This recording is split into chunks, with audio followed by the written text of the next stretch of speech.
Bienvenidos y bienvenidas a Entrevista Ágora. En la entrevista de hoy estamos con un invitado que es Juan David Villa, profesor de la Universidad Pontificia Bolivariana de Medellín. Juan David viene en el marco de un ejercicio que el programa de psicología viene desarrollando que se llama Tejidos de Vida. Tejidos de Vida es un programa de práctica profesional que está dirigido al acompañamiento psicosocial a víctimas y excombatientes. En el marco de ese programa de práctica desarrollamos el primer foro de barreras psicosociales para la paz. ¿Cuáles son esas barreras psicosociales para la paz? En ese marco vamos a desarrollar la conversación del día de hoy. Juan David, bienvenido a Entrevista Ágora. Buenas tardes, Julio. Juan David, comencemos hablando un poco sobre lo que implica o lo que son las barreras psicosociales. El concepto de barreras psicosociales para la paz, nosotros lo empezamos a desarrollar con un grupo de trabajo en la ciudad de Medellín, en la Universidad San Buenaventura y en la Universidad Pontificia Bolivariana, en la que yo trabajo. Retomamos el concepto que un autor israelí había acuñado, Daniel Bartal, hablando de lo que él llama una infraestructura sociopsicológica que configura un etos del conflicto. ¿Qué significa eso? Él lo que dice es que cuando los conflictos son de larga duración, él utiliza la categoría conflictos intratables, son conflictos que van generando un daño en, digámoslo así, la psicología colectiva o en la configuración de las subjetividades individuales y colectivas en una nación o en una sociedad. Y esto va configurando formas a través de las cuales la gente piensa, siente, recuerda y utiliza unas categorías que él llama creencias sociales y procesos cognitivos que se dan en relación con la forma como la gente piensa, representa o cree en torno a una realidad específica, en este caso el conflicto y la paz. La otra la llaman las narrativas del pasado de la memoria colectiva, que se refiere a la forma como la gente construye relatos históricos o cómo esa sociedad construye relatos históricos sobre los hechos que han configurado ese conflicto armado.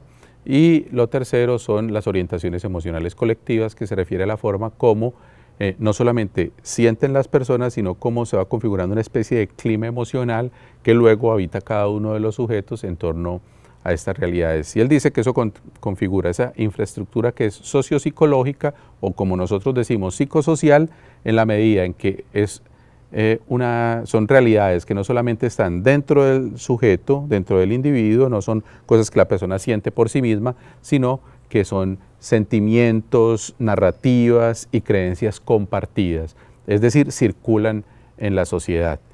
Y este tipo de creencias, este tipo de narrativas, este tipo de orientaciones configuran ese etos del conflicto, es decir, se vuelven costumbre, se vuelven una forma a través de las cuales la gente piensa naturalmente, naturaliza, ¿sí? Decía Martín Baró en nuestro contexto ya latinoamericano que es como los por supuestos y los presupuestos de una sociedad a través de los cuales esas sociedades se entienden, y es del conflicto porque lo que hace es naturalizar el conflicto y habitar el conflicto como la forma normal de estar. Cuando eso sucede y se quiere hacer un cambio en torno a una dinámica de conflicto armado, de violencia política o de guerra, mucha gente termina oponiéndose a que esa negociación política o a que esa construcción de paz se pueda dar porque considera que no se puede pactar con el otro, es decir, con el adversario, con el enemigo. Él lo hace en el contexto palestino-israelí y trabaja sobre todo con la sociedad judía, aunque también ha hecho investigaciones con palestinos. Y lo que se ve es que, especialmente en la sociedad judía, hay una oposición muy grande de esa sociedad hacia una construcción de un acuerdo de paz y la implementación de los acuerdos de paz con la nación palestina. Y en ese sentido, pues obviamente, al haber una sociedad que respalda no una salida política negociada, sino una salida militar, pues obviamente eso posiciona a partidos políticos que están a favor de esta salida político-militar y viceversa. Esos partidos que optan por una salida político-militar del conflicto armado, pues obviamente sus propuestas tratan de impactar en esta sociedad y promueven este tipo de barreras, de creencias, de emociones y de narrativas del pasado para precisamente poder mantener esta política, que es una política de mantenimiento del conflicto armado o de intentar derrotar al adversario, eliminarlo o someterlo a las propias condiciones, que son todos estos elementos. Y Bartal lo que dice es que si eso sucede, pues obviamente el conflicto se prolongará indefinidamente y se convierte en un conflicto intratable. En nuestro contexto, pues nosotros utilizamos estas categorías teóricas para analizar nuestro propio conflicto y mirar qué es lo que está sucediendo en nuestra sociedad, donde hemos encontrado una oposición fuerte en un sector de la sociedad a procesos de negociación política entre el Estado y los grupos insurgentes. Precisamente, Juan David, creo que ese es el desafío más interesante de empezar a usar estas categorías como barreras psicosociales, ¿no? En un contexto transicional como en el que nos estamos moviendo, pero además de eso entendiendo que esta transición que se refiere solamente a una negociación de un grupo armado con el gobierno, pero que detrás está todo un conflicto de larga duración en el país, se convierte en una herramienta teórica muy importante. Tú mencionabas ahora un punto dentro de esta categoría que implica las definiciones de paz, ¿no? Entonces, efectivamente, cuando hablamos de barreras psicosociales, estamos introduciendo dentro de ese ejercicio un concepto de paz también, ¿no? Y mencionabas un punto muy interesante, porque era cómo efectivamente un proyecto de paz de la victoria o un proyecto de paz que se logra a través de la guerra se termina convirtiendo como ese elemento naturalizador, ¿no? O ese etos configurador de lo social y de lo psíquico en un territorio en particular. ¿Cómo lees tú eso precisamente en el momento actual que vive Colombia? Sí. En eso quiero también acudir. A mí me gusta descentrarme de nuestro contexto porque cuando lo miramos desde otros contextos nos podemos dar cuenta que lo que nos está pasando a nosotros, primero, no es único y segundo, que cuando nosotros hacemos este tipo de estudios y de afirmaciones no estamos haciéndolo simplemente por oponernos a nadie, sino por tratar también de comprender y al comprender generar posibles acciones que nos permitan realmente transformar la situación de violencia política que ha vivido este país durante tantos años, 5, 6, 7 décadas aproximadamente, continuamente. Entonces, en este sentido, Martín Baró, en otro contexto, que es el contexto centroamericano, nos planteaba una categoría que es la de trauma psicosocial. Esa categoría nos decía que cuando una nación también se ve en medio o envuelta en un conflicto armado de mucho tiempo, lo que va pasando es que los daños que se van dando, pues sí, es normal que si a una persona tiene una afectación directa, le matan a un ser querido, se lo desaparecen, es secuestrado, tenga unas consecuencias individuales. Pero cuando la situación de violencia se convierte en algo cotidiano, eso no solamente afecta a la individualidad, sino que afecta lo colectivo. Y hay una dimensión que es subjetiva e individual y una dimensión que es social de esto, y él lo llama el trauma psicosocial. Y él dice que se va configurando. Entonces dice, se configura un clima de polarización en el cual la gente siente que el otro, si no tiene una posición igual a la mía, es mi enemigo. Él lo llama una interpretación paranoide de la realidad, es decir, nos hacemos que el otro, por solamente tener una posición distinta, yo inmediatamente lo encasillo en el otro extremo y se imposibilita la capacidad de diálogo y de poder resolver esa problemática, entendiendo que cada uno puede tener posiciones políticas diferentes, ¿cierto? Lo segundo es la militarización de la vida cotidiana, que es lo que estamos hablando. Se naturaliza que la solución de cualquier conflicto sea violenta. Y si es un conflicto social y político y económico e histórico como el nuestro, que la solución sea la militar. Es decir, que haya un vencedor. Y eso le puede pasar también a la contraparte. Es decir, en la contraparte, ¿sí?, sea la del Estado, sea la de los grupos insurgentes, se pueden plantear posiciones en las cuales digan, aquí la única salida es de tipo militar. Pero aquí lo grave es que habita la sociedad y la sociedad se acostumbra a que sí, que haya un vencedor, que haya un ganador y aceptamos que eso es lo normal y que eso es lo natural, que al final se dé a través de la violencia esa paz, pero obviamente en un contexto como el nuestro, y lo ha demostrado, tenemos más de 60, 70 años ininterrumpidos de violencia sin poder superar precisamente esa situación porque son violencias que se van reciclando. Y lo tercero, él dice la mentira institucional. La mentira institucional es, o la institucionalización de la mentira, discúlpenme ahí, la institucionalización de la mentira, es decir, se vuelve normal que las palabras, las ideas, las realidades se tergiversen. Entonces, hay veces es la guerra, pero la gente dice la paz. A veces es la paz y es la guerra, es decir, como que se confunden unas cosas con otras y la gente no tiene muy claro qué está pasando. O hay algunas víctimas que son vistas y otras que no son vistas. Los relatos de unos son ocultados y los otros son mostrados. Entonces se va institucionalizando formas a través de las cuales se utiliza el relato, se utiliza el discurso para poder manipular a la gente y desde allí poderle hacer creer cosas que de pronto no se están dando. Y un último elemento es la deshumanización.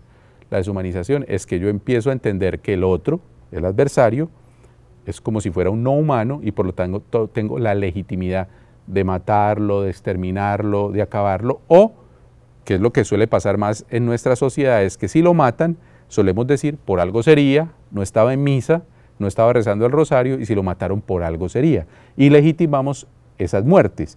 Mientras cuando las muertes vienen del otro lado hacia un bando, pues se rasga todo el mundo las vestiduras, los medios de comunicación lloran, todo el mundo llora y es como si eso fuera una gran catástrofe. Y en efecto lo es. Toda muerte violenta es una gran catástrofe si se hace de esa manera. Pero por otro lado, muchas víctimas ignoradas, muchas víctimas que no son mostradas, que son escondidas, y eso hace que obviamente haya como unas víctimas de primera y unas víctimas de segunda, unos hechos violentos que son realmente perversos y los otros pareciera que no son como tan perversos ni tan violentos o que son mirados con una cierta indulgencia y no permiten precisamente que se pueda mirar que la guerra, los conflictos armados son confrontaciones donde hay varios bandos y que todos los bandos cometen atrocidades cuando el conflicto se degrada, como ha sucedido en nuestro conflicto. Un conflicto degradado donde todos los bandos han cometido atrocidades. Por lo tanto, una lógica que permita transformar estas barreras es empezar a ver que si todos cometen atrocidades, todas las víctimas tendrían que ser lloradas y tendríamos que desnaturalizar esa lógica del vencedor y el vencido para poder transformar esta realidad.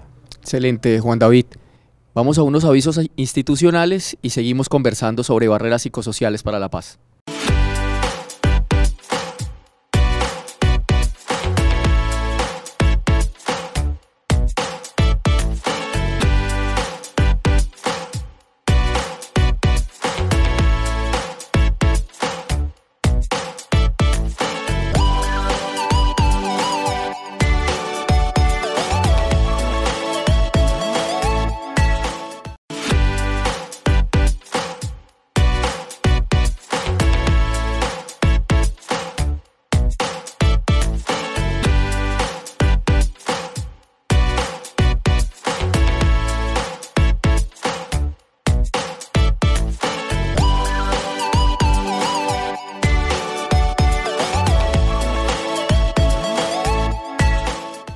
En la entrevista de hoy tenemos a Juan David Villa, profesor de la Universidad Pontificia Bolivariana, hablando principalmente de barreras psicosociales para la paz.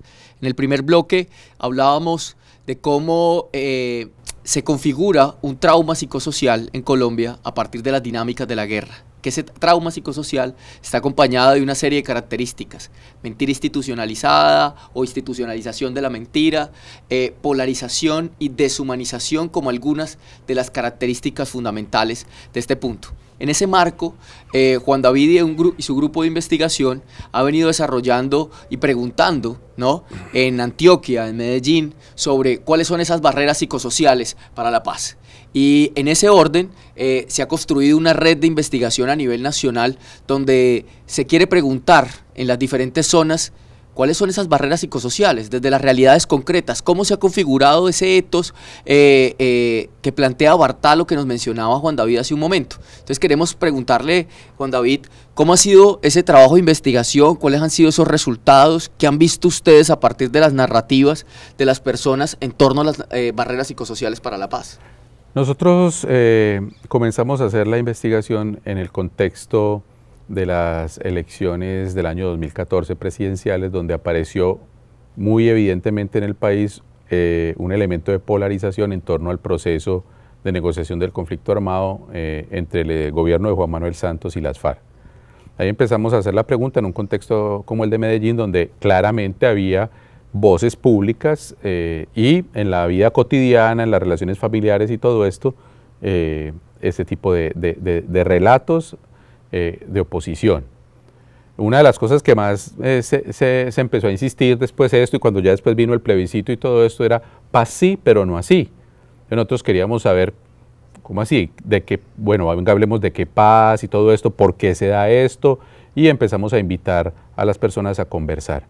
Logramos realizar en Medellín, sobre uno de los instrumentos que hicimos, una entrevista en profundidad que dura más o menos hora y media, que era sobre los actores, el conflicto, paz y reconciliación. Eran como las 4 grandes categorías que nosotros estábamos desarrollando, y la gente que invitábamos era gente que estuviera de acuerdo y gente que estuviera en desacuerdo. Pero nos apareció en esas mismas conversaciones una tercera categoría, que eran los que eran ambivalentes, los que decían sí pero no, o los que decían no pero sí. Es paradójico, pero que al menos nos permitía decir, vea, esto no está tampoco así tan parcializado, hay gente que tiene posiciones alternativas frente a esto. Hicimos 43 en Medellín e hicimos 48 en 3 municipios del oriente antioqueño. Para la gente que le gusta la estadística, probablemente esto no sea un número muy significativo, porque normalmente la gente espera como muestras representativas. Esas muestras representativas, cuando se hacen estadísticas, deben pasar de 1000 o no se sabe de cuántos para poder tener esa muestra representativa. En la investigación cualitativa, porque el enfoque que tenemos es cualitativo, pues tenemos tener 91 entrevistas, perdón. Y luego hicimos con otros instrumentos otras 25 entrevistas, más de 120 entrevistas desarrolladas en profundidad. Eso es un mar de información. Y luego hacer la interpretación, creo que eso lo hicimos en el año 2016 y 2017. Todavía estamos en el proceso de análisis de esa información por el volumen que tiene esa información. ¿Qué nos encontramos? Nos encontramos con cosas muy particulares. Nos encontramos, por ejemplo, que quienes estaban de acuerdo con el proceso normalmente eran personas que no solamente tenían como medio de información los medios de comunicación, sino que tenían información, bien sea por formación universitaria o por lecturas alternativas a los medios masivos de comunicación. Mientras que quienes estaban en desacuerdo solían decir que su principal fuente de información eran los noticieros de televisión y las redes sociales. Eso, por ejemplo, un elemento interesante y muy importante de estas entrevistas.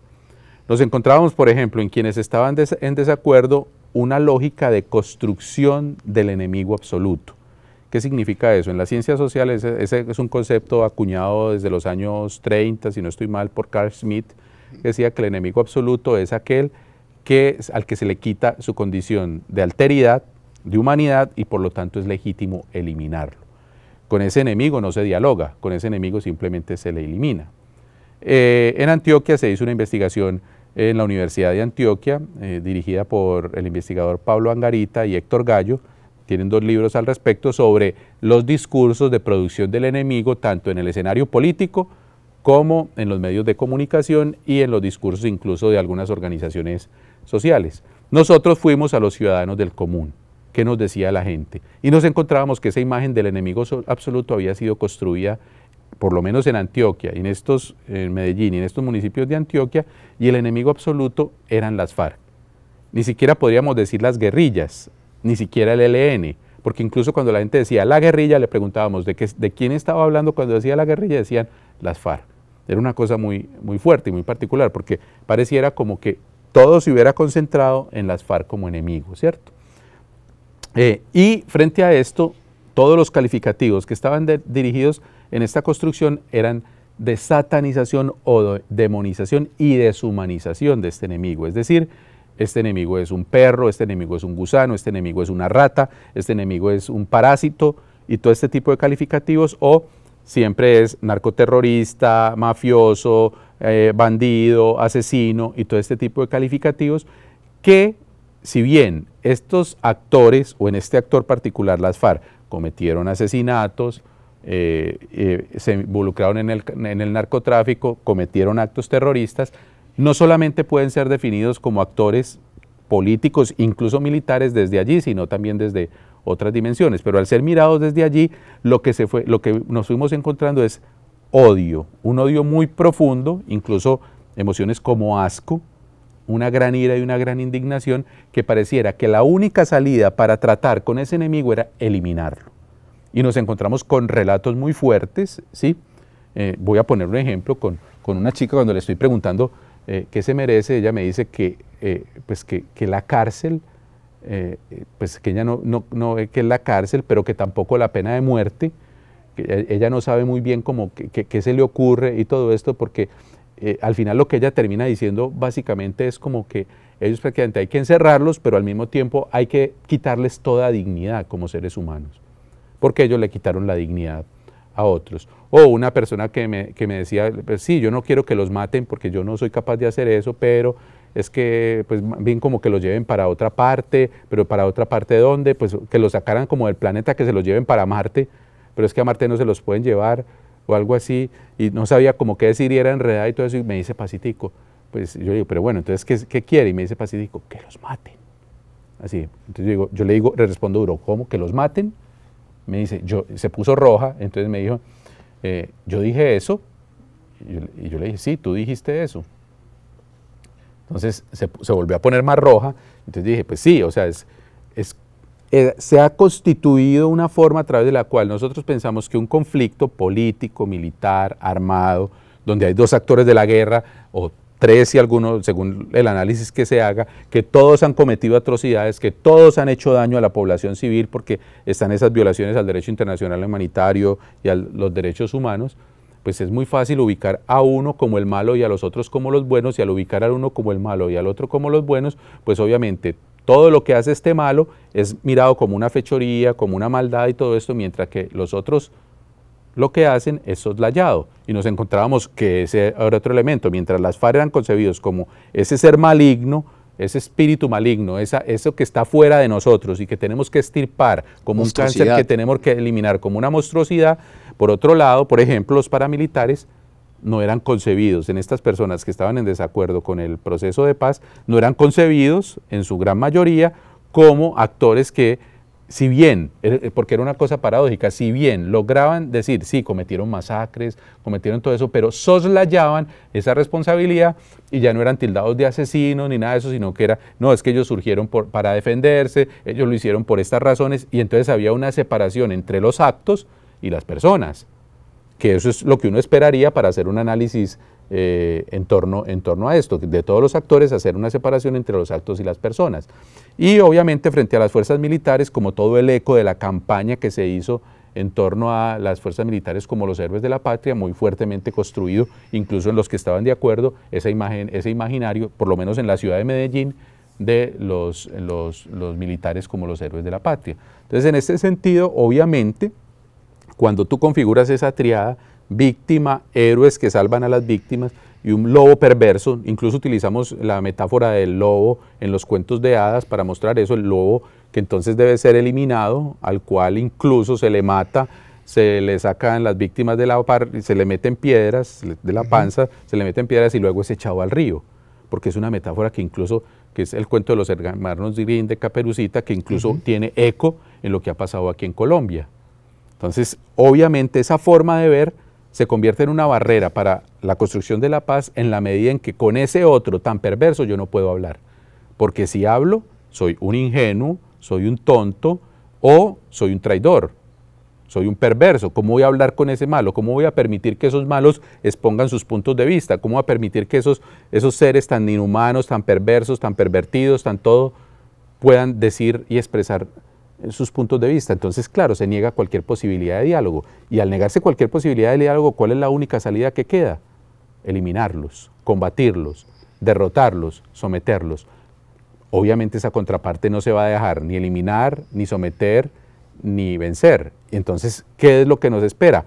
La continuación indefinida del conflicto armado, tal como nos lo decía y hablábamos al principio, que planteaba el psicólogo israelí Daniel Bartal. Y precisamente el reto que tenemos es cómo desmontamos esa infraestructura sociopsicológica que ha configurado ese etos, en creencias, en narrativas y en ese clima emocional que recicla casi como en un eterno retorno esta situación o este conflicto intratable.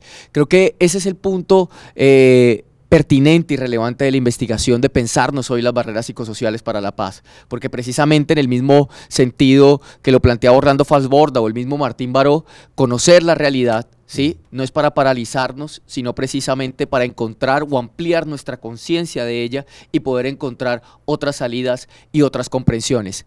Agradecemos a Juan David Villa, que estuvo con nosotros en el marco del foro ¿Cuáles son las barreras psicosociales para la paz? Y continuamos precisamente conversando posteriormente, porque este es un tema en puntos suspensivos. Muchas gracias a todos y a todas.